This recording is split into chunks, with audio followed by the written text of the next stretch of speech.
Jar Binks spinoff show as a Dark Lord Sith. I don't get it. I tried so hard.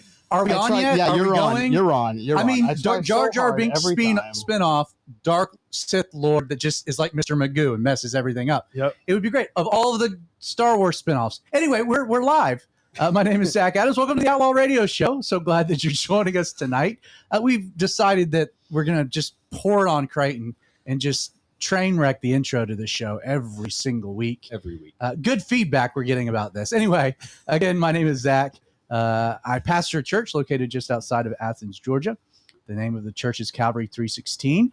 If you're local, check us out one Sunday morning. Our service is at 10:30. If you're not local but want to join us online, you can watch our service on our YouTube channel at calvary316.live, or you can watch on our Facebook page, which is facebook.com/calvary316. As always, I'm joined in studio by the man that needs no introduction, the maestro of this dysfunction, Dick Dastardly, Creighton Vaughn. Hello. I am the jester of You're not the jester of anything. Yes, I am. I try to be every time. What does that even mean, that you're the jester of? A jester would be similar to a fool. It's like I was a long-suffering fool. You came up with that on literally while listening to you guys scream as I open this show. The jester was the comedian to keep the king happy. Yeah. So you're hearing a fool. Same you're thing. hearing other voices foolish. that have not been introduced. So we've got Creighton. Creighton, I'm glad you're with me. Hello. Appreciate it. We also we're down to Nick Monty tonight, but we do have the three amigos. We got Spice Daddy, got Dill Daddy Derek, and we've got Kyle Parkin, who has no nickname, just Kyle Parkin. That's his nickname, Kyle. You are kind of rocking an old school vintage Vikings t-shirt. Is it vintage? I don't know. It kind of looks vintage, is it not? Is it 4 years ago? The team from 4 years ago. Vintage from? Is it in the Christian Ponda era, or no, is no, it? No. I actually think this might be the Keenum year. The Keenum year. That was a good year. Yeah, it was. That was a good year. Championship. It was a good year. It's a strange thing at Calvary 316 for whatever reason. We have a ton of Vikings fans. Shouldn't be that surprising because there's very few Falcons fans anywhere because they stink anyway. So you guys doing well? Doing great? Yeah. A lot of great feedback there. Great conversation. Excited for Viking How are season. you? Yes, I'm doing great. I'm doing great. I guess I probably should. I did this at church on Sunday, but I should give a little bit of an update just about my health. I don't know. You guys are all in the loop, but in case someone is watching or listening, again, if you're watching, welcome. If you're listening, podcast, Apple, Google, Spotify. If you're listening, check us out. We live stream the recording of the Outlaw Radio Show. Outlawradio.live is our YouTube channel. Facebook.com/The Radio Outlaw. Wednesday nights at 8 p.m. Little programming note: Creighton is going to be out of town.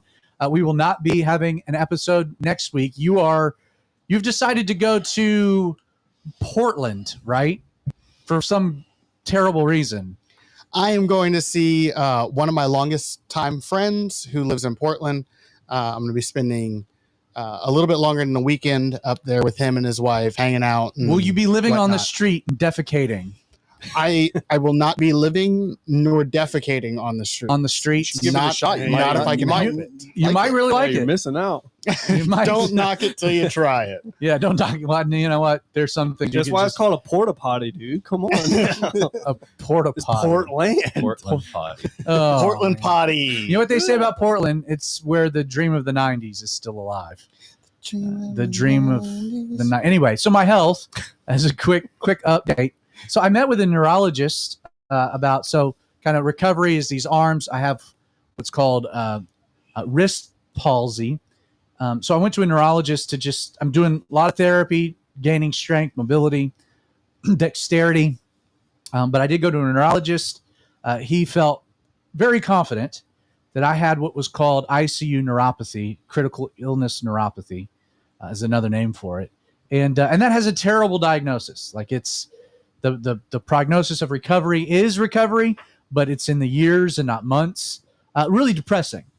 Now, he said that we needed to get some tests done to confirm, but that he felt very confident. So Jessica and I spent kind of a week dealing with that. And then I went and got 2 different tests done. I got a neural connectivity test, which is terrible. They put electrodes on you, and then kind of it's like a neurologist with a cattle prod just lights you up. And they're reading kind of how the electricity runs through the nerves, seeing if the nerves are damaged, how well the connections are being made. The doc said that because there's not really a word to describe this. There is. It's like getting stung by a yellow jacket or a wasp 50 times. Brutal. So I had that test done, and then I had what's called an EMG test where they stick needles into your muscle, and then you have to flex. And for the most part, neural connectivity, seeing if your nerves are connected.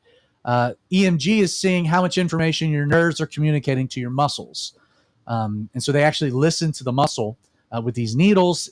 It's like giving blood 50 times. It's terrible. Now, reason I bring it up is that the neurologist that did the test said that the diagnosis of ICU neuropathy was ill-advised, and that I have no neuropathy, and that he attributes what I'm dealing with from the pinching of the radial nerve behind my elbow on both arms, and then I think it's the pectoral nerve. I forget what the actual name of the nerve is on the outside of your knee.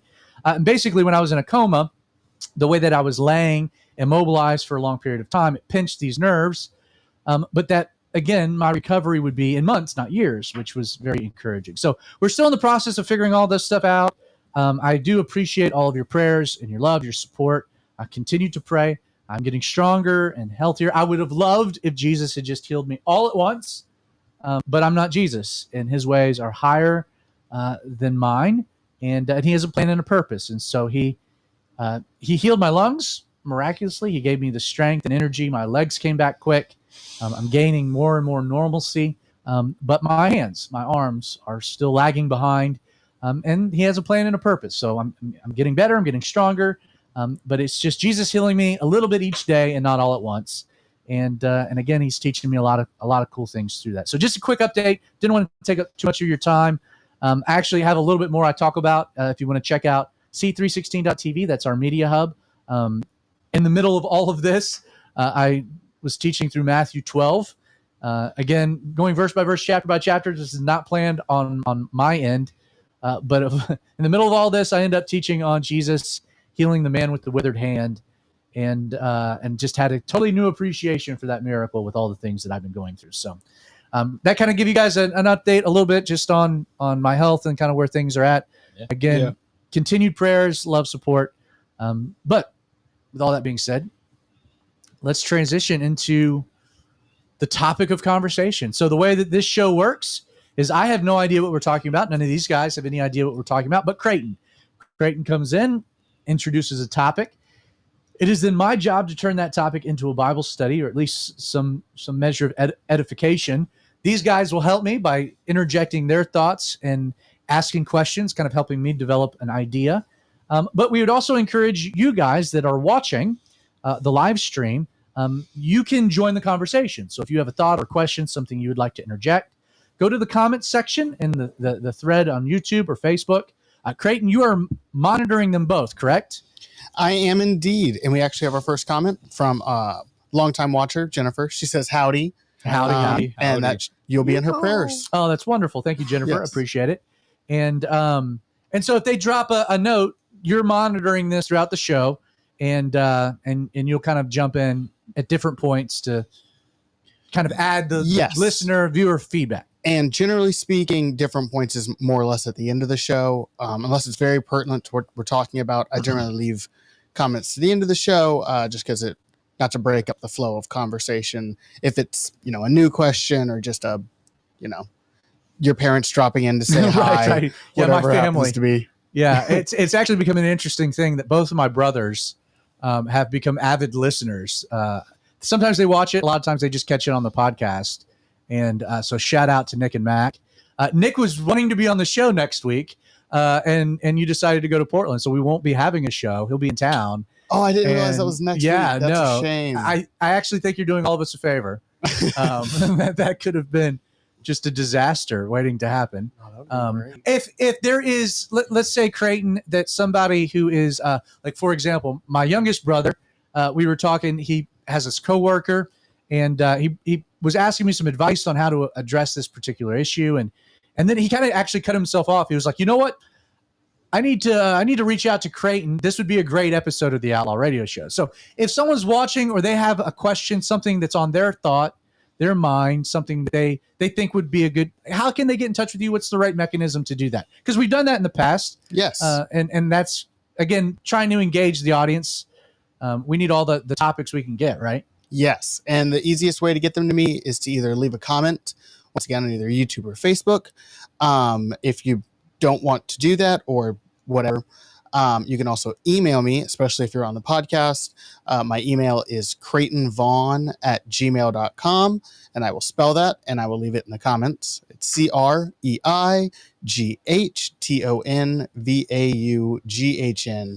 @gmail.com. So shoot me an email, put Outlaw Radio question or something about Outlaw Radio in the title, and hopefully we'll be able to put it up on the show. We've done one from South Africa once, which was pretty cool. Which was very cool. Very cool. Let me add one more thing. So we're going to, as soon as Creighton introduces the topic, he's going to type the topic into the comments section.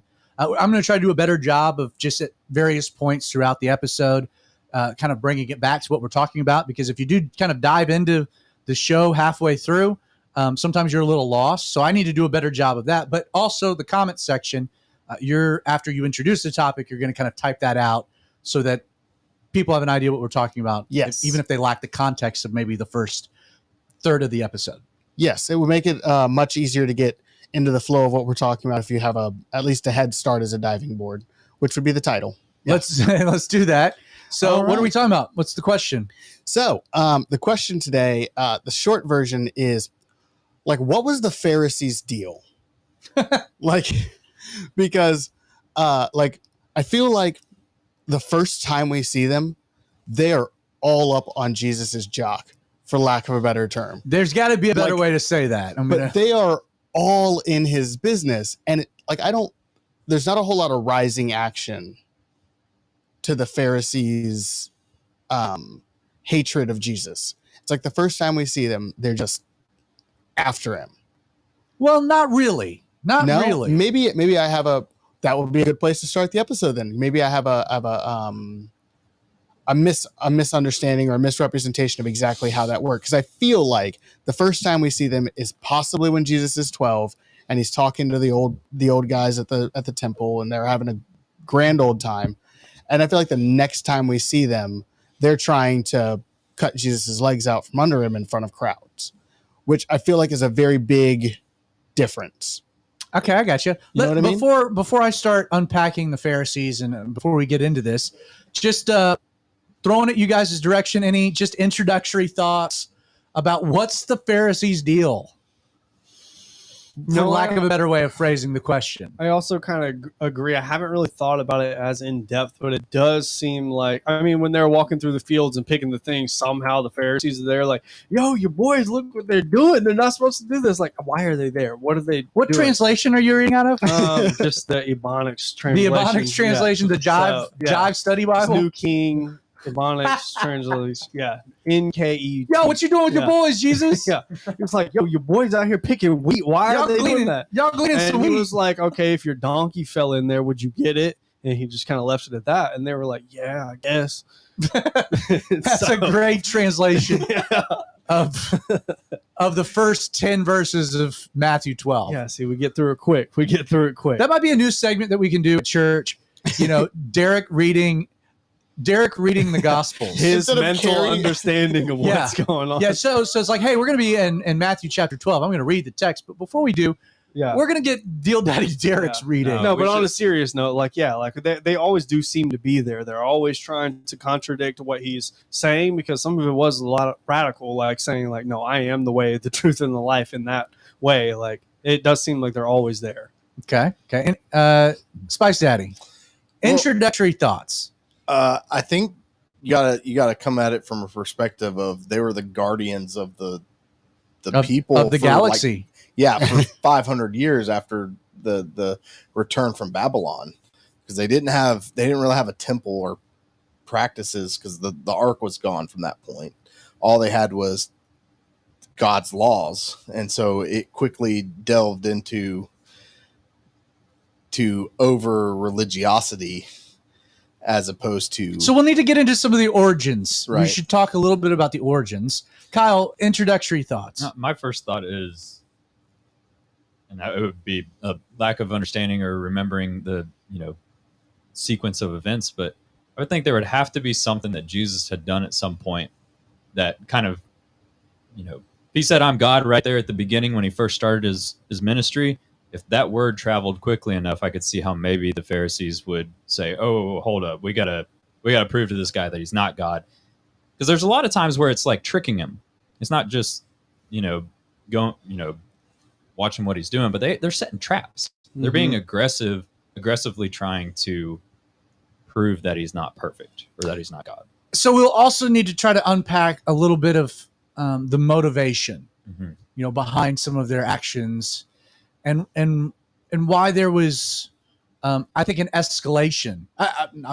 You can actually absolutely say there was an escalation of their attacks of Jesus and their presentation and approach.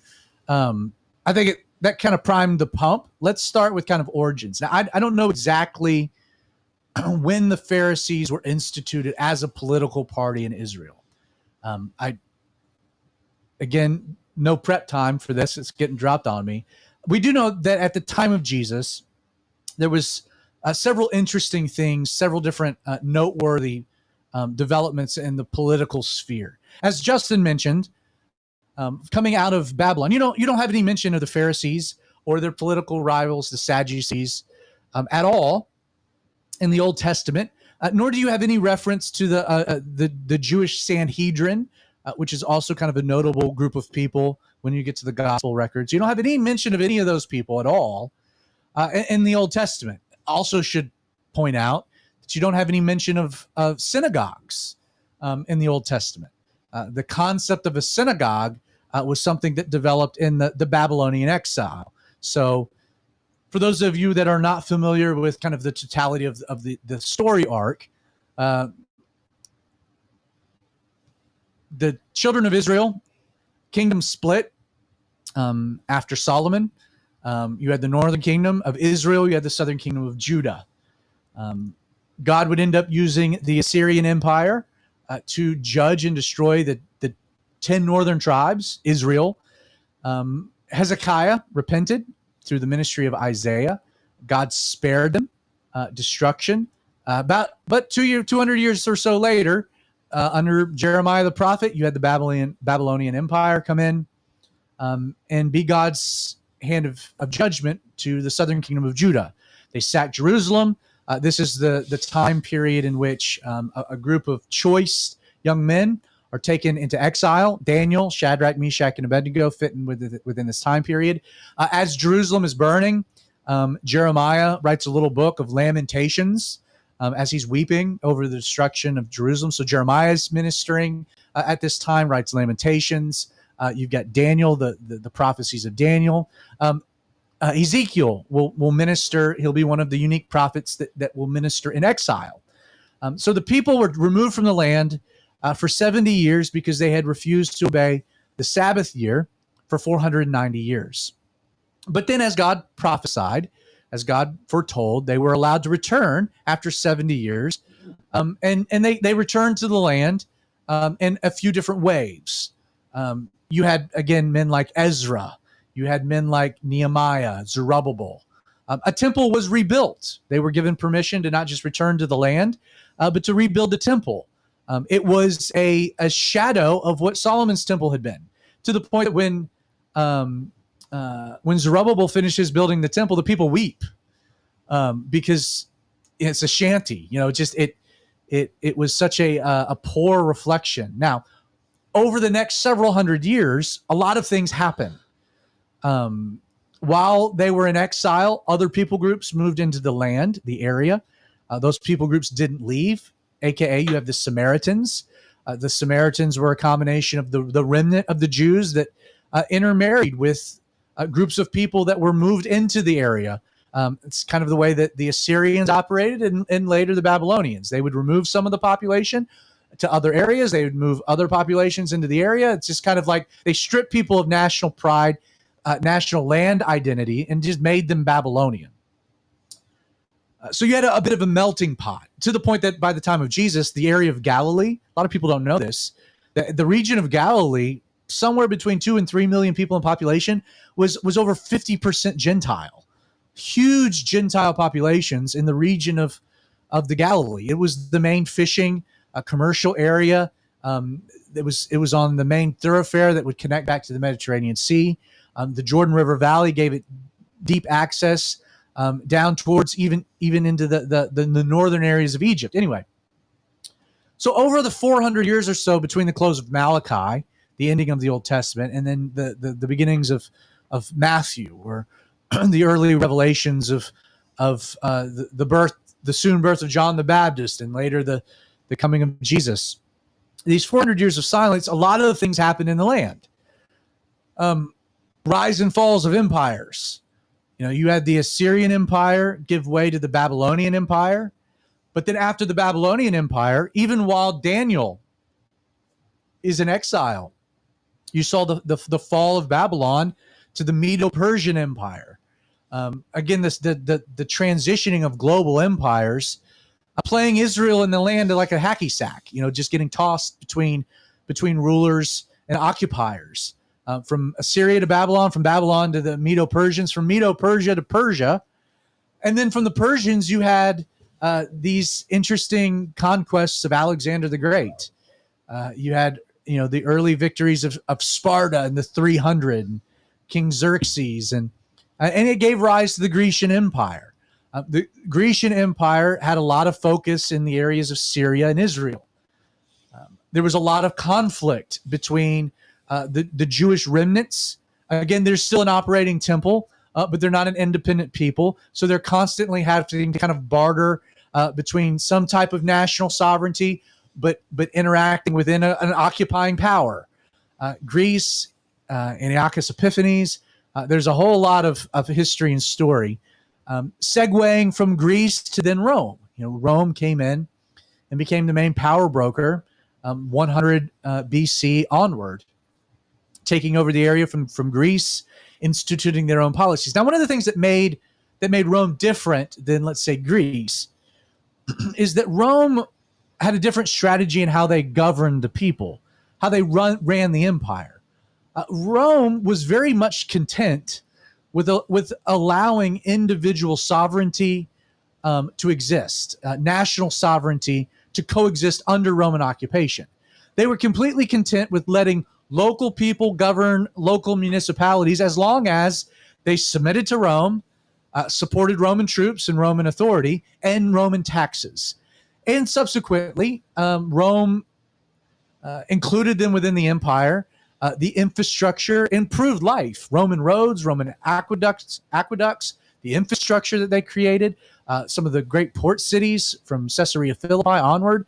A lot of cool things that Rome did. Now, Israel, existing in this environment, had to have kind of an agreement, a tit for tat, with Rome. Now, there were times in which you had revolutions, the Maccabean Revolution.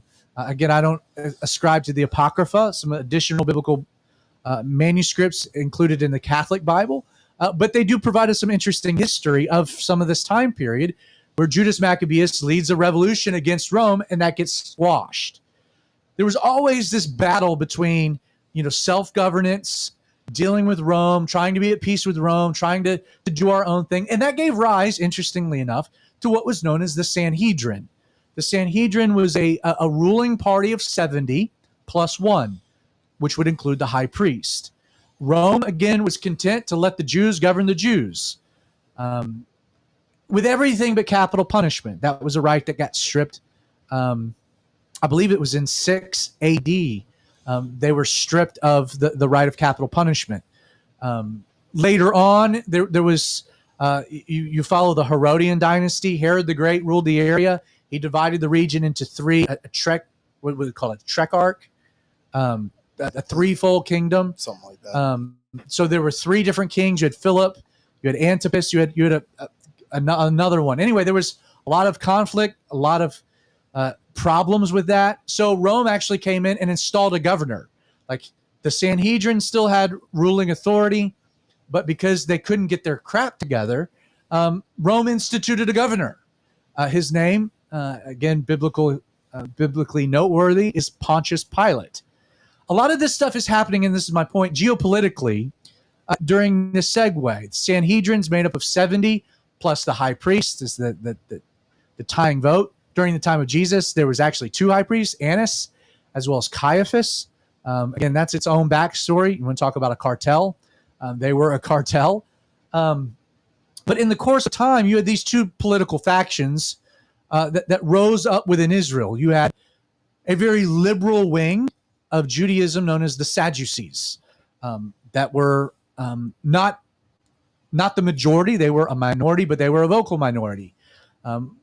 They were kind of the, I won't say the turncoats, but they were very much more in line with kind of Greek culture, the blending of Greek culture and Jewish culture. They weren't real committed religiously.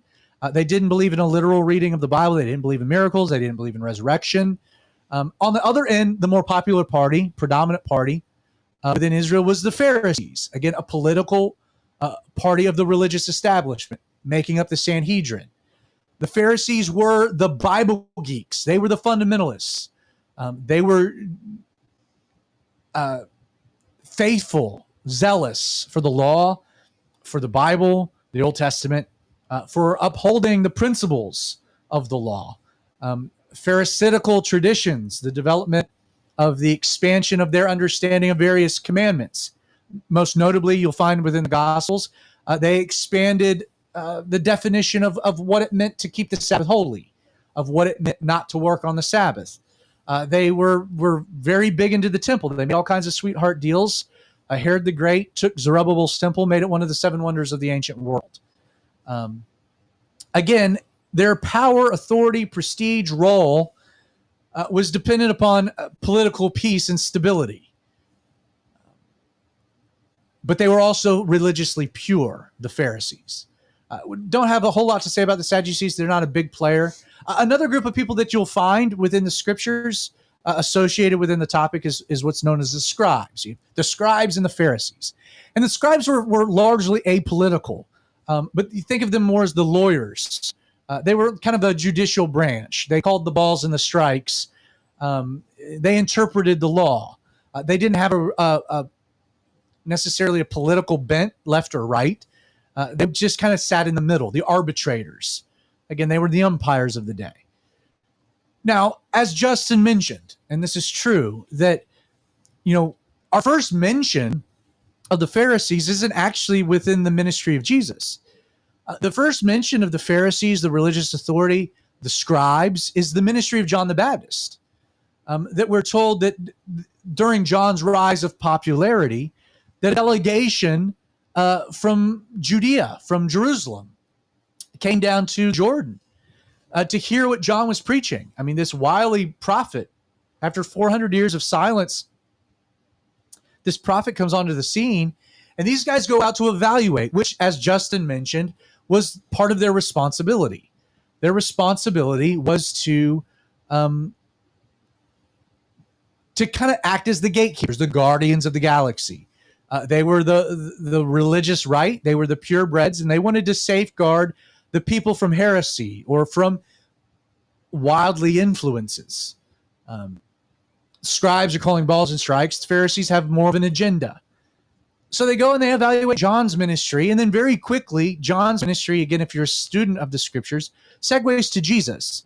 And early on, the exchanges that we see with Jesus and the scribes, the Pharisees, are, I would say, largely inquisitive. Their job is to find out who this guy is, what he's teaching, why he's teaching this, what his theology is this in line with the Old Testament? Is this consistent with the scriptures? Is this guy a heretic? Is he? Who is he? What is he doing?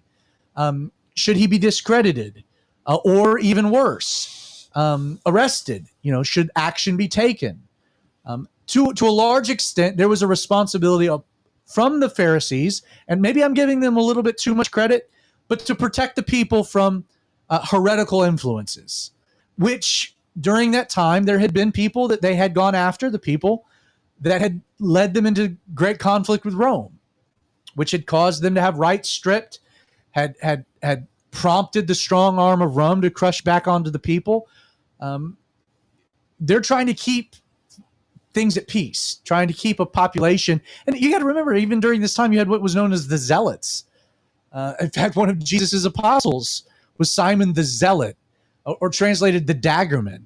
These were men that were known of having these really long, needle-like daggers, and they were experts at going up to Roman soldiers in a crowd and inserting the knife right up specifically through the hardware so that they could kill a soldier, go in, go out, and slip into the crowd without even being noticed or caught. The Daggermen.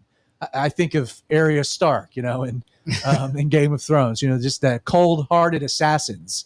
But all that's still going on during this. I mean, there's a segment of the Jewish population, large segment, that doesn't like Rome. They don't like the taxation. They hate it. They're looking for political revolution. Now, the Pharisees are trying to keep the peace. The Sanhedrin's trying to keep things at bay. But then you got this Jesus guy. And I think the early interactions are inquisitive. I think based in a responsibility of protecting the people, of governing the people. Again, the Pharisees have no mandate within the Old Testament. This is not part of the governmental structure that God had ordained. The Sanhedrin was something completely made up on their end.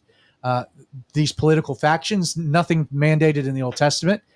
This was just given rise over 400 years of a really interesting period of Jewish history in which we don't have a lot of information concerning. But Jesus comes on the scene, John comes on the scene, and these guys are like, what in the world are these guys doing? Now, it's true that you begin to get more and more animosity and opposition, kickback, resistance, specifically as the popularity of Jesus begins to soar. Jesus is starting to attract masses. There's a huge following of people. He's teaching about the kingdom of heaven, the kingdom of God. And so they start pushing back a little. Again, I think part of it, the motivation, maybe still being pure, trying to figure out who this guy is. But with more and more evidence mounting, and Jesus making more and more radical statements. I mean, Jesus didn't shy away from controversy. I mean, Jesus, in a tit for tat with this group of people, said, he's talking about Abraham. He's trying to build this argument about faith, salvation by faith and not works. And he's talking about Abraham, and they're like, and he's talking about Abraham as if he knows Abraham. And they're like, how do you know Abraham? How can you speak of it? You're not even 50 years old. And then Jesus says, before Abraham was, I am. Using the great I am statement from Exodus 3 when God introduces himself to Moses to introduce himself to the people, the great I am that I am. And they were so outraged that they picked up stones to kill him there, but couldn't. It wasn't God's timing. And there are many instances where Jesus invokes messianic language. In Matthew 12, and that the exchange Derek mentioned of the Pharisees pointing out Jesus' apparent disregard for their man traditions about the Sabbath. Jesus refers to himself as the Lord of the Sabbath. That is a radical statement. Jesus, again, had no problems pushing back. He engaged them. He argued with them. And he showed them up a lot of the times. They end up planting a man with the withered hand in a synagogue to coax Jesus into performing a miracle on the Sabbath so they could say, I gotcha. And yet Jesus, perceiving their thoughts is like, you guys are dumb, I mean, which one of you, if one of your lambs fell into a ditch, wouldn't retrieve it even if it was on the Sabbath? It's lawful to do good on the Sabbath. And then he turns and he heals the guy, But Jesus gave testimony to these folks. I think a most notable one is in the end of Mark chapter 1, where Jesus heals a leper, the first time he heals a leper. And he instructs the leper to go to the temple to present himself to the priests, the religious class, as a testimony to them. As a testimony to what? Well, never before in Israel had a leper been healed. They were real good at diagnosing leprosy, according to Leviticus 13, but they had never used Leviticus 14, diagnosing a healing of leprosy. And again, 13 and 14 is in the heart of the Levitical law, and it's this allegory of sin and salvation. But Jesus wanted this to be a testimony to them. He wanted them to know something amazing was happening. So this religious party becomes more and more hostile to Jesus, even to the point that you get, again, invoking Matthew 12, we're told that based on that exchange with the man with the withered hand, that they started actively plotting how they might destroy him. So what might have began as responsible inquisitiveness, doing their job as the guardians of the galaxy, more and more and more through their exchange with Jesus, they grow to be hostile, to be venomous. They begin to attack Jesus. They start accusing him of things. They start, they've got to come up with some explanation for his ability to cast out demons that they couldn't cast out. They couldn't exorcise. So they start a rumor, slander, that he's doing this by the power of Satan. Because Jesus hung out with tax collectors and sinners and came to minister to the lost. Wasn't doing what the conventional rabbi was doing, what they were doing. They accused him of being a wine bibber, a wino, a glutton, a partier. They slandered him. They made fun of him. They attacked him. They spread rumors about him. Even to the point that when the crescendo was kind of reached, Jesus, knowing what was going on, goes to Jerusalem. The people are crying, Hosanna, Hosanna, the King. Not a good look when you've got Rome, already on edge because of the number of Jews that would swell into Jerusalem for Passover. And you've got this guy riding a donkey into Jerusalem, people waving palm fronds, revolution, hailing this guy as the king. And you get an insight into the Pharisees' mindset. They come to Jesus and you need to tell them to be silent. This isn't going to work out well for all of us. And Jesus is like, well, if I tell them to be silent, the rocks will cry out, for it's my day, and you're missing it. From that point forward, they had to plot with Judas. They need a time, a location. They need to be able to seize Jesus apart from the mob that they knew would protect him. And so Judas sells Jesus out, gives away the location. Jesus there going to the Garden of Gethsemane in the middle of the night, quiet, away from the multitudes. You got to realize Jesus gets arrested.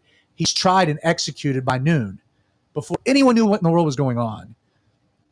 And they used all their political influence to pressure Pilate into executing Jesus.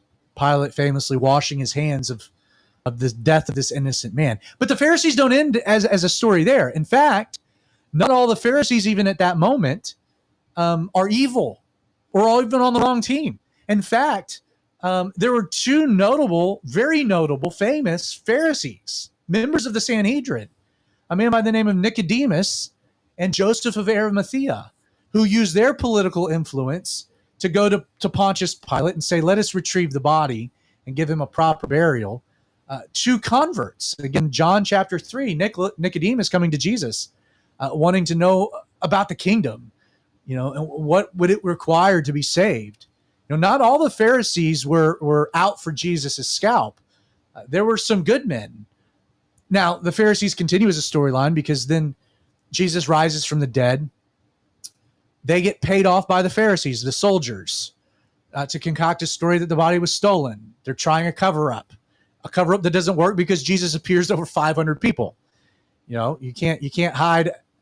You can't bury the resurrection of God that's making appearances after death. But then a notable Pharisee within the first decade of the church rises up in opposition, a man by the name of Saul of Tarsus, a Pharisee that had studied at the feet of Gamaliel, who orchestrates the execution of the first martyr, a man named Stephen. Now, that Pharisee would encounter Jesus on the road to Damascus and would become not just a convert, but the chief proponent of Christianity, his name being changed from Saul to Paul. So the Pharisee is very much a player, a part of the story. Again, I'm not 100% sure the particulars of their origin, other than I know the time frame in which they came out of. Now, before we get to deeper motivations, which I think, Creighton, is kind of the essence of the question, like what's their deal? What is motivating them to act the way that they do? Before we get to that, let me kind of throw it back to you guys. I know there was kind of a lot. It was kind of a free flow of consciousness there about the Pharisees. What are your thoughts? Any kickbacks here? Can we possibly give the Pharisees a little bit of credit? Can we go as far as to say that if they're scholars and they're really checking things out and they've been told that a king's coming eventually, that they're always on the look for the potential of a king coming, and when they see anything rise up, they go in and check it. And with Jesus coming as a lamb instead of a king at that time, is that the motivation behind the trying to trick them into it? And then, I mean, you could. Well, we can get into the motivation in a moment, but I would completely agree that I think, I think it's fair to give a little bit of due to the Pharisees and just the angle that they are responsible for the people, that they are to some degree the gatekeepers, that they are to evaluate, who's coming onto the scene, what they're doing, what they're telling the people. Again, we see them with John. I think that's an appropriate function of their role. And then with Jesus, so for their initial exposure, I think there's a lot of interest. Again, I think going back, John, John's gospel includes way more of Jesus's ministry during what we know as kind of the year of obscurity. John's gospel gives us way more information to that first year of ministry, where Matthew, Mark, and Luke pick up predominantly when Jesus launches his Galilean ministry. But before that, we know that Jesus had an extensive ministry in Judea and Jerusalem and the Jordan. He was baptizing alongside of John the Baptist. He had a ministry there. He was, again, there's two other Passovers we have mention of Jesus attending, recorded in John's gospel. But my point is that even early on, I think in that evaluation, trying to figure out who Jesus is, you had the Nick at night story. Again, a Pharisee that comes to Jesus.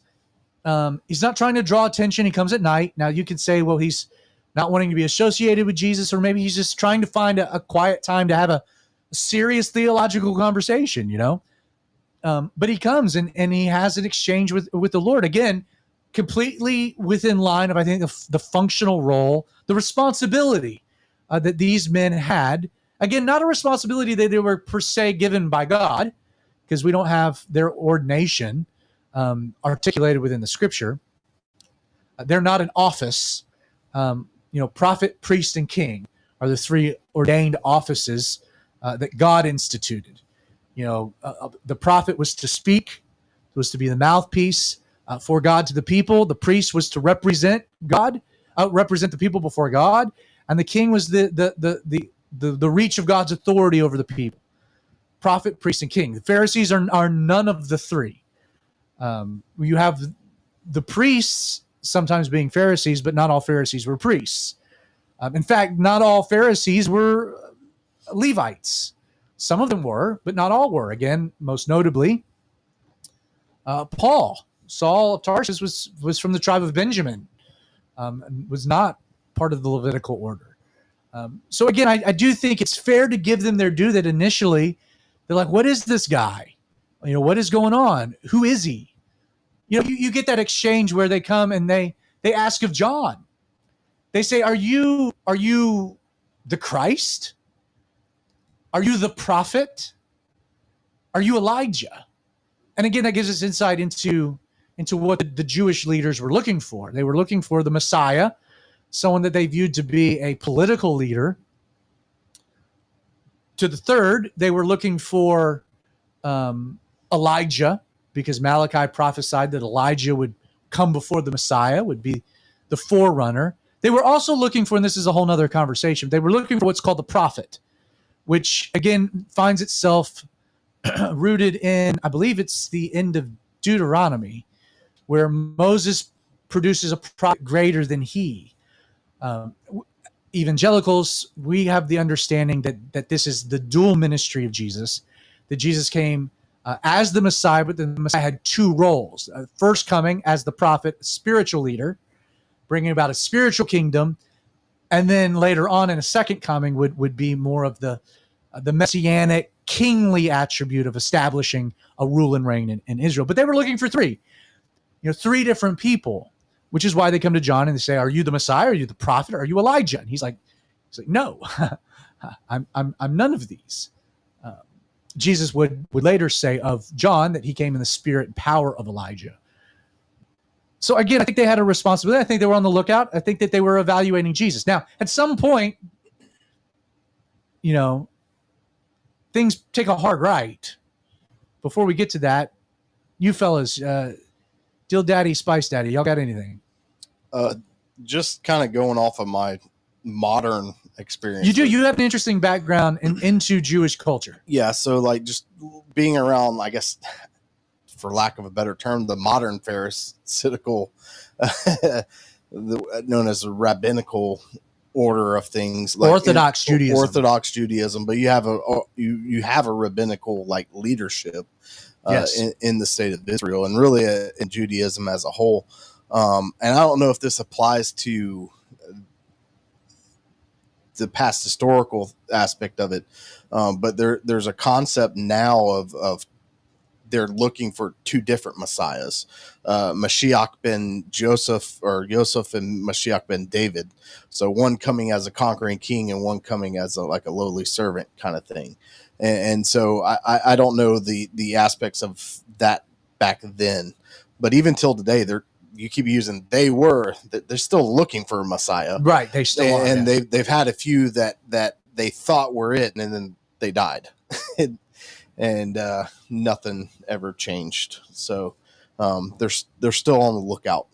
The only way the only way the death of a Messiah works out is when he rises from the dead. Right. Yeah.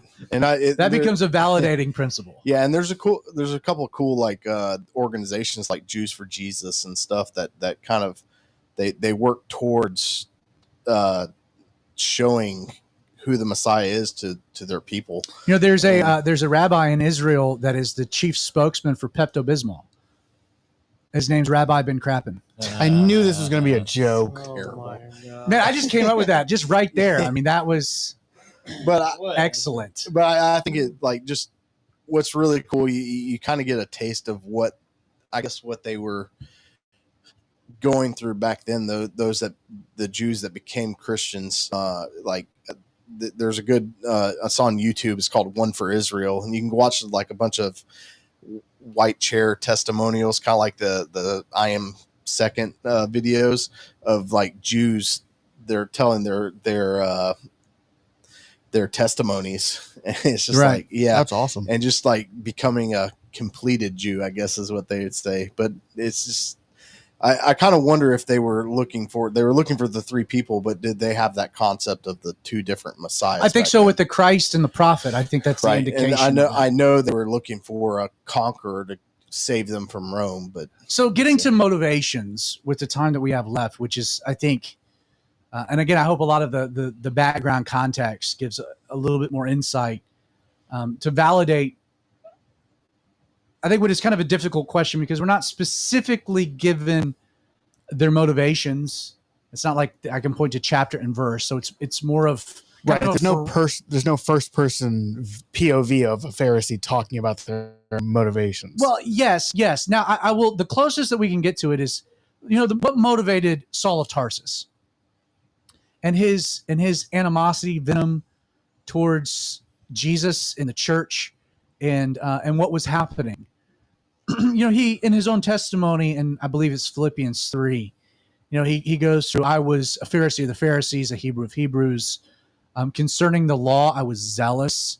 Concerning, zeal, I persecuted the church. Paul indicates a zealousness towards the law, which again, when you look at the exchanges that the Pharisees had with Jesus, a lot of them seems to boil down to a reaction to insult. That Jesus was saying things that, regardless of how they viewed Jesus, which I think they end up knowing who Jesus is. I think we can make that case at some point.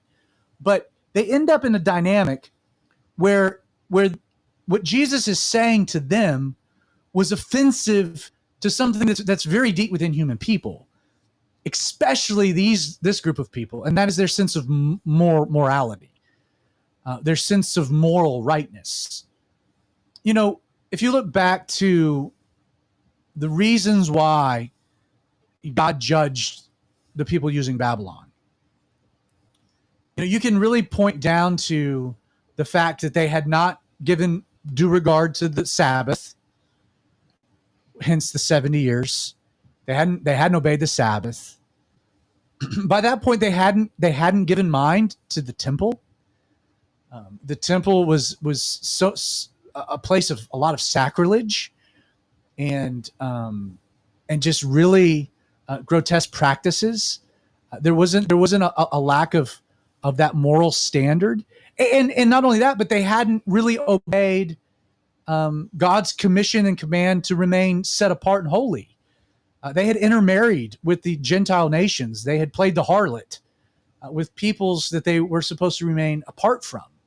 So you had their lax interactions with the Gentiles as causation for judgment. They had their lax respect for the temple, which led to judgment and the ultimate destruction of the temple.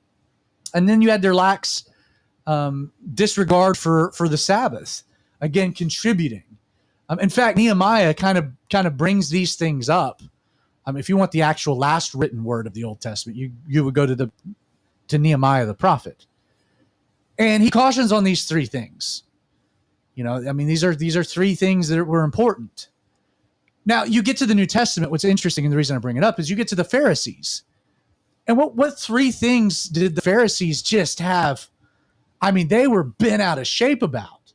They were really, really devout when it came to obeying the Sabbath, to the point that it's like, we disobeyed the Sabbath, we got judged because of this, and by golly, we can't do that again. So we need to do everything we can to make sure we don't even come close to breaking the Sabbath.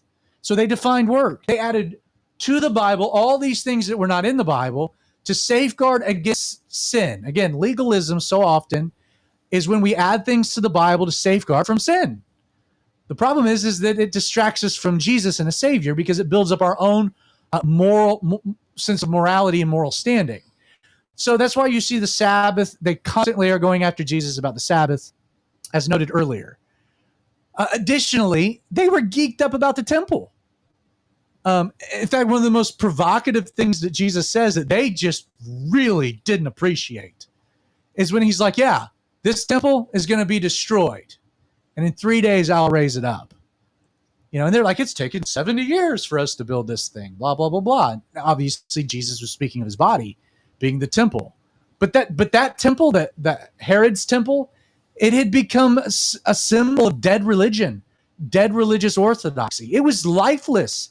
The Shekinah glory is not in that temple. The Ark of the Covenant wasn't in that temple. It was dead religious exercise. So you had dead orthodoxy in the sense that they're so focused on obeying the law, they've lost sight of why, the whole point of the law. And they're so focused on this temple that they don't understand that it's dead and all of their exercises are futile. What are they making offerings to? There's no ark. Like, what are they going on the Day of Atonement and sprinkling blood on? There's no ark. There is no covenant. And then what was the other big thing that they just were ticked off about Jesus? Jesus is love for all men and women, not just Jews that were down and outers. They hated Jesus. It was always tax collectors and sinners. Why did they hate tax collectors? Well, they were the turncoats. They were collecting taxes for Rome. They were the sellouts. Jesus is hanging out with them, includes one of them, Matthew, Levi, as one of his closest followers. But beyond that, Jesus would go into areas, Gentile territories, the woman at the well, Samaritans. He was constantly pointing out that why did God want them to remain separate and holy from the other nations? It was to be a light unto the nations. It wasn't because they were better. They began to view their privilege as prejudice. And so you have these three things that they had built their entire moral sense of morality around. And Jesus is poking holes in it the whole time. And so their motivation, Jesus was making fun of their morality, their sense of righteousness, their self-worth, their pride. You're not going to respond well to that. And in fact, Jesus would make it very clear. He's like, I'm not here for those who are well, but those who are in need of a physician. And what people kind of miss about what Jesus is saying is, yes, Jesus is saying that he's here for the lost, but he's making fun of them.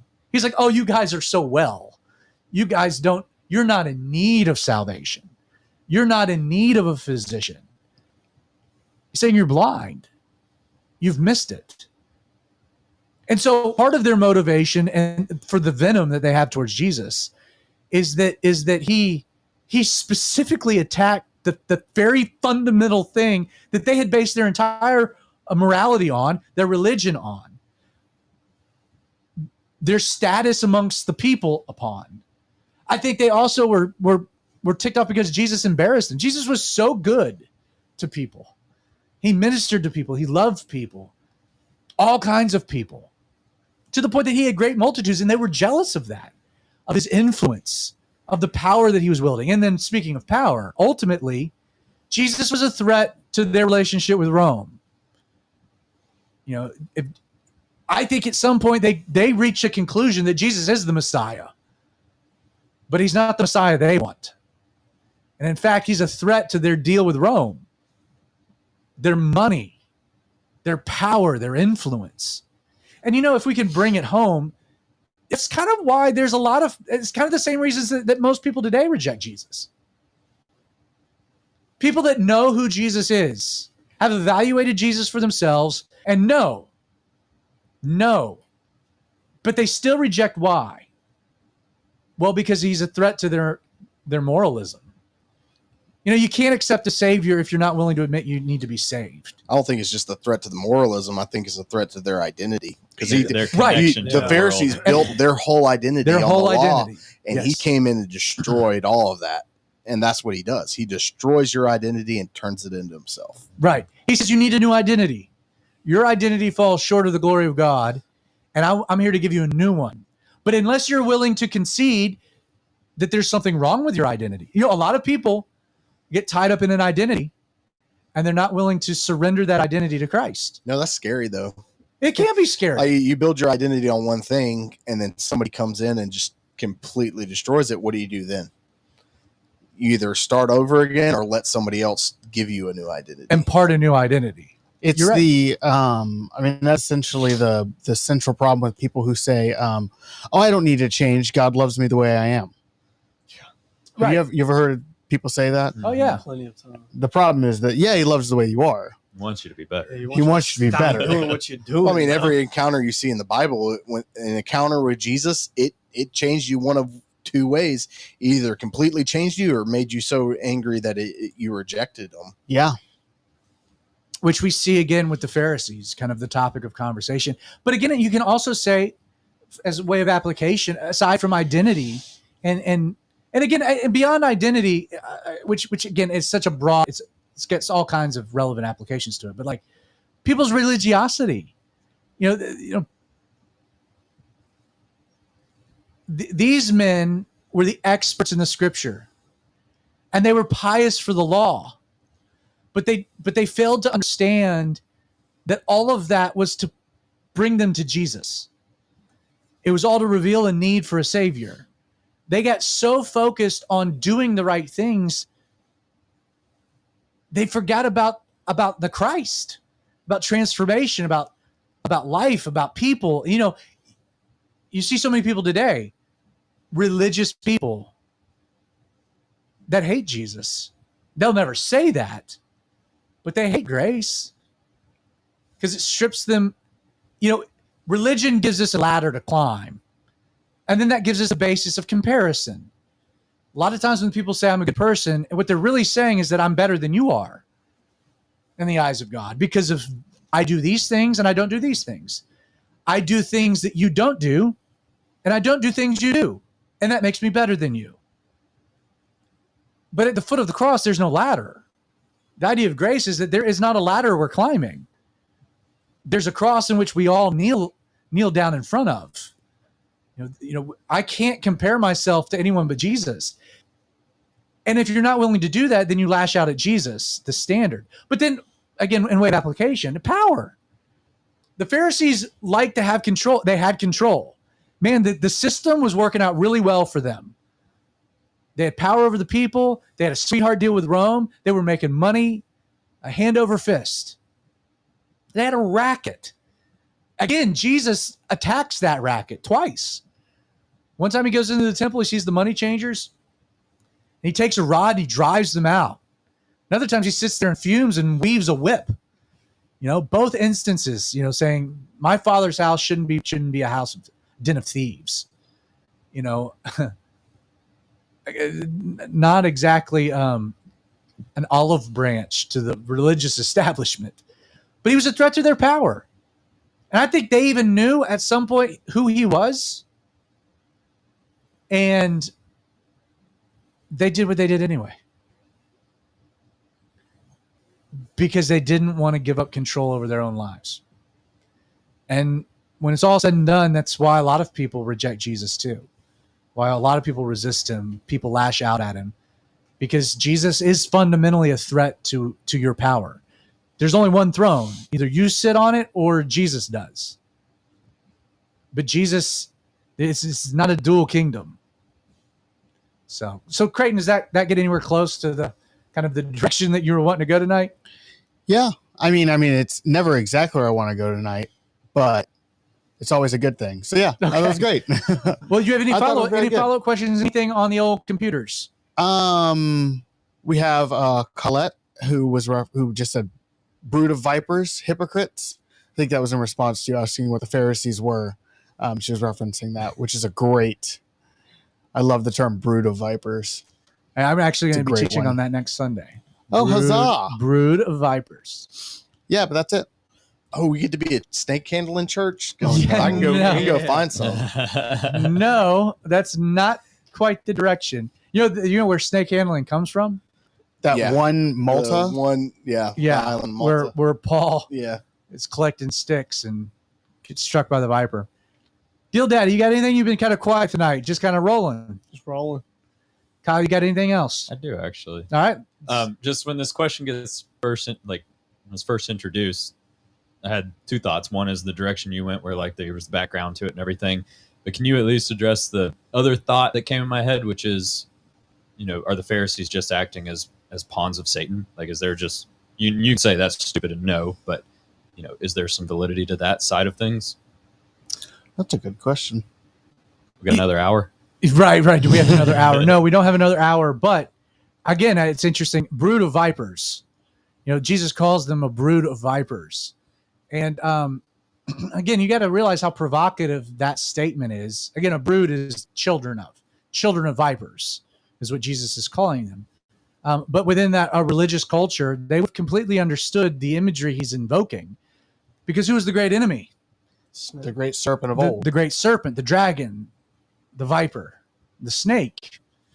And so when Jesus calls them a brood of vipers, he's calling them children of Satan, which is why they they weren't very happy about that. They didn't take it too well. They didn't take it too well. So to answer your question, were they tools of Satan? I mean, I think yes. Sure, they were tools of Satan. On the flip side, they were also tools of God, because they were used by God in their evil intent and motivation to bring the story of humanity to a tragic low in the crucifixion of Jesus, the ultimate rejection of God, to a radical crescendo, and that's the resurrection of Jesus. Should also be pointed out that the Pharisees don't really maintain their power very long. They view Jesus as a threat, not realizing that his followers would be a threat. It doesn't take very long for things to kind of spiral out of control. In just 40 years after the crucifixion, resurrection of Jesus, Titus Vespasian comes in and destroys Israel, scatters the people to the diaspora. Their power is taken. Kind of how the world works. So are they tools of Satan? Sure. They were instruments of God to carry forth God's plan. Tool of Satan is instrument of God. Yeah. And I think, again, it's worth noting that not all the Pharisees rejected Jesus.